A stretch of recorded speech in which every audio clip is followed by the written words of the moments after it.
guys, I'm Gunjan here, and in this video we will study chapter number 1, Living World of class 11th. So let's start. So in small standards, all of you have heard about the living things and the non-living things, right? So maybe you will think कि living things are those organisms which can breathe, grow, move, etc., right? But now you are in 11th standard, so there is more elaborate definitions which you have to study in class 11th and 12th in biology. So there are 4 characteristics exhibited by the living organisms. 4 characteristics हैं जो कि एक living organisms show करते हैं: growth, reproduction, metabolism and consciousness. Growth, हम इन चारों points को, चारों करेक्टरिस्टिक्स को डिटेल में करेंगे. पहला है growth. All living organisms grow. हर लिविंग ऑर्गेनिज्म ग्रो करता है.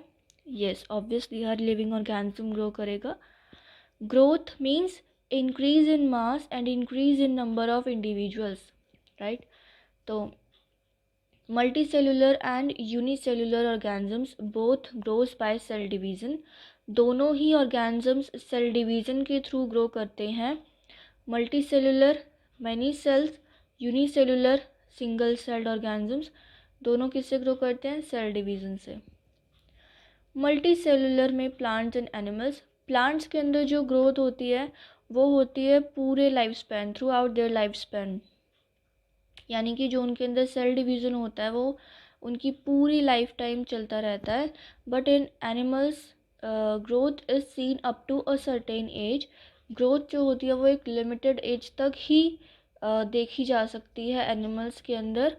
हालांकि जो सेल डिवीज़न होता है वो ऑब्वियसली चलेगा to replace the lost cells. However cell division occurs in certain tissues to replace lost sales.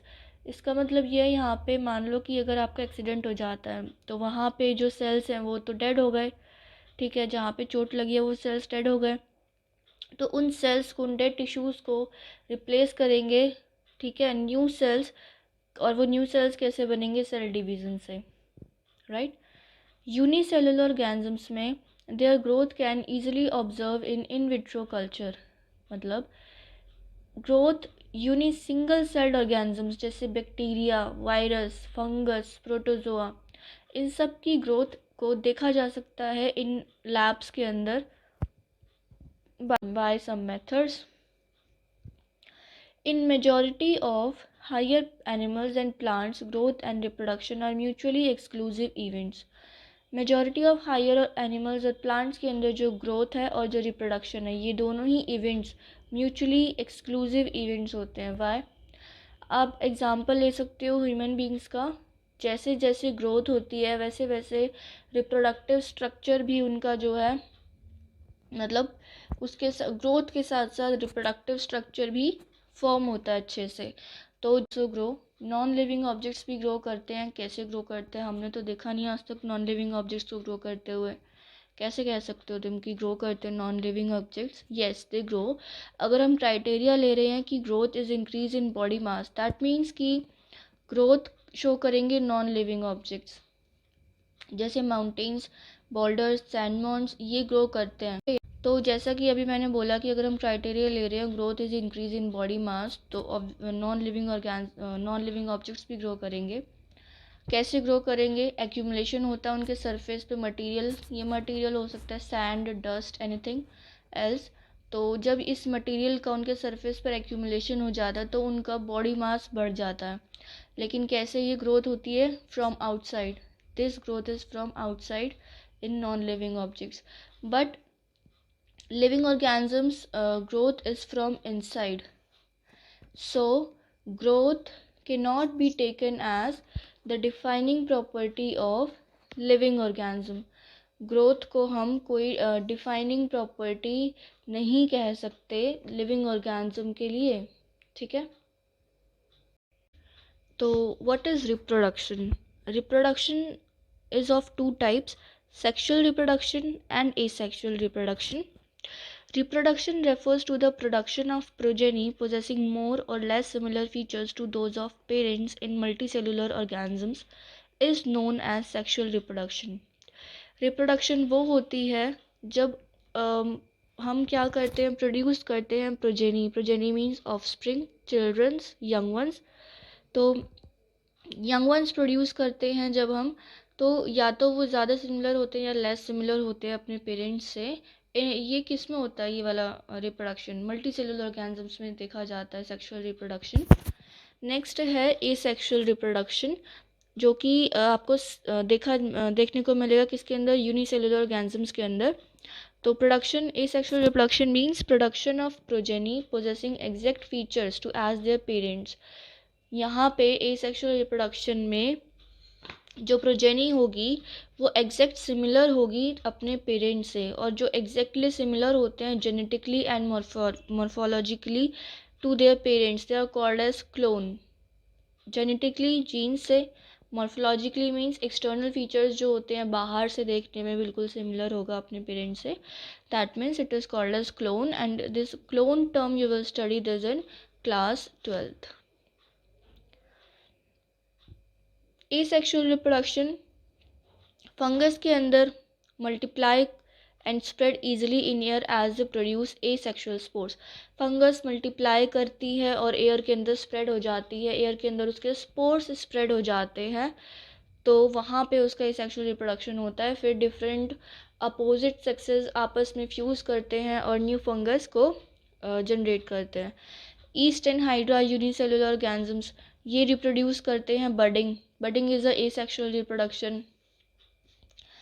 Unicellular organisms जैसे बैक्टीरिया, यूनिसेलुलर एल्गी और amoeba, reproduction is synonymous with growth, that is increase in number of cells. जो unicellular organisms होते हैं, bacteria, algae, amoeba, इनके अंदर reproduction जो होती है वो ग्रोथ ही होती है. मतलब रिप्रोडक्शन और ग्रोथ एक ही, मतलब ग्रोथ के साथ उनके अंदर रिप्रोडक्शन होती है. दैट इज़ की increase in number of cells, दोनों माने जाएंगे, रिप्रोडक्शन भी हो रही है और ग्रोथ भी हो रही है. एक मल्टी सेलुलर ऑर्गेनिज्म है प्लेनेरिया, जो कि फ्लैटवॉर्म्स के अंडर आता है. वो क्या शो करता है? ट्रू रीजनरेशन शो करता है. Planaria exhibit true regeneration. That means a fragmented organism regenerates it's lost part of body and becomes a new organism. इसका मतलब ये है कि एक मान लो प्लेनेरिया है, उसको मैंने 4 पार्ट में कट कर दिया. 4 पार्ट में कट करने के बाद हर एक जो कटेड पार्ट है वो जो भी अपनी बॉडी का लॉस्ट पार्ट है उसको रीजनरेट कर लेगा. यानी कि मैंने एक प्लेनेरिया को अगर 4 पार्ट में कट किया था तो मुझे उस प्लेनेरिया से न्यू एक, मतलब मुझे उस प्लेनेरिया से और नए 4 प्लेनेरिया मिलेंगे. हर एक पार्ट ने क्या किया? जो भी उसकी बॉडी का लॉस्ट पार्ट था उसको रीजनरेट कर लिया. That is called as true regeneration, जो कि प्लेनेरिया के अंदर देखने को मिलता है. तो रिप्रोडक्शन एक लिविंग ऑर्गेनिजम्स का करेक्टरिस्टिक या फीचर है, बट यहाँ पे भी अनफॉर्चुनेटली एक्सेप्शन आ जाता है कि many organisms which do not reproduce, example mules, sterile worker बीज, इनफर्टाइल ह्यूमन कपल्स एक्सेट्रा, है ना. तो रिप्रोडक्शन को भी हम एक डिफाइनिंग प्रॉपर्टी नहीं कह सकते लिविंग ऑर्गेनिजम्स की, क्योंकि उसके अंदर भी एक्सेप्शन है. Third one is metabolism. Metabolism क्या होता है? Chemical reactions occurring simultaneously inside all living organism. जो भी जितने भी लिविंग ऑर्गेनिजम्स हैं उनके अंदर जो केमिकल रिएक्शंस होती हैं उनकी बॉडी में, that is metabolism. Metabolism is equal to catabolism plus anabolism. Catabolism होता है, what is catabolism? Anybody knows? Catabolism is destruction of food and anabolism is manufacturing of food. ठीक है. तो no non living objects exhibit metabolism. कोई भी non living object metabolism नहीं show करता. तो यहाँ पे ये हो गया कि कोई भी एक्सेप्शन नहीं है मेटाबॉलिज्म में. तो हम मेटाबॉलिज्म को एक डिफाइनिंग फीचर कह सकते हैं लिविंग ऑर्गेनिज्म का. So metabolism is a defining feature of all living organisms without exception. Fourth one is consciousness. Consciousness होती है response to stimuli. What is stimuli? Something that causes activity, development और interest. Ability to sense environment is consciousness. ये response chemically हो सकता है, physically हो सकता है, बायोलॉजिकली हो सकता है. ठीक है. Human being is the only organism who is aware of himself, that is has self consciousness. Human being ही एक ऐसा ऑर्गेनिज्म है जो कि अवेयर है कि उसके आसपास के इन्वायरमेंट में क्या हो रहा है. It is self consciousness. ठीक है, इसको सेल्फ कॉन्शियसनेस बोलते हैं, जो कि सिर्फ ह्यूमन बीइंग के अंदर ये प्रॉपर्टी है. तो कॉन्शियसनेस केमिकली कैसे होती है, फिजिकली कैसे होती है, बायोलॉजिकली कैसे होती है. एंड तो केमिकली आप बोल सकते हो. फिजिकली जैसे आपको ठंडा गर्म फील होता है. ठंडे अगर आप किसी बहुत ही ज़्यादा हॉट बॉडी को टच कर रहे हो तो अपने आप जो आपका जो हाथ है वो जभी के जभी हट जाएगा वहाँ से. क्यों? That is the physical response from your body. That is the physical stimuli. जो आपकी बॉडी एक स्टिमुलस को, एक हॉट स्टिमुलस को छू कर, फील करके उसको रिस्पॉन्स कर रही है कि हटाओ जल्दी से हाथ. That is the physical response. Chemically हो सकता है कि आपकी बॉडी के अंदर इतने सारे केमिकल रिएक्शंस होते हैं. ठीक है. बायोलॉजिकली हो सकता है हीमोस्टेसिस, थर्मो रेगुलेशन. आप समर्स में एंड विंटर्स में आपका टेम्परेचर रेगुलेट रहता है. ठीक है, अपने हिसाब से कि समर्स में टेम्परेचर को रेगुलेट करने के लिए एवेपोरेशन होता है आपकी बॉडी में से. ठीक है, तो लॉस ऑफ हीट होता है. एंड विंटर्स के अंदर क्या होता है, आप शिवर करते हो, आपकी बॉडी शिवर करती है टू जनरेट दैट हीट, ताकि आपकी बॉडी वार्म रख सके वो विंटर में. सो इसलिए कॉन्शियसनेस में भी कोई ऐसा एक्सेप्शन नहीं है. तो consciousness therefore becomes the defining property of living organism. तो अब हमें समझ आया कि एक लिविंग ऑर्गेनिज्म और एक नॉन लिविंग ऑर्गेनिज्म को कैसे डिफाइन करते हैं. फीचर्स तो हमने देख लिए. फीचर्स तो 4 है लिविंग ऑर्गेनिज्म के लिए, लेकिन जो एक्सेप्शन है वो किस किस में था? ग्रोथ में एंड रिप्रोडक्शन में. मेटाबॉलिज्म एंड कॉन्शियसनेस जो हैं ये विदाउट एक्सेप्शन है. और metabolism and consciousness are the defining features of all living organisms, right, without any exception. तो अगर कोई भी ऑर्गेनिज्म क्या मेटाबॉलिज्म शो कर रहा है एंड कॉन्शियसनेस शो कर रहा है, दैट मीन्स कि दे आर लिविंग ऑर्गेनिज्म. ना कि हम ये कहें कि अगर कोई ऑर्गेनिज्म ब्रीथ कर रहा है, मूव कर रहा है, वो लिविंग है. नो. सो आई होप ये आपको लेक्चर नंबर 1 समझ आया होगा क्लास 11th का. इसके सेकंड पार्ट में हम पढ़ेंगे टेक्सोनोमिक हियरार्ची के बारे में, बायोडाइवर्सिटी के बारे में, right. So thanks for watching the video.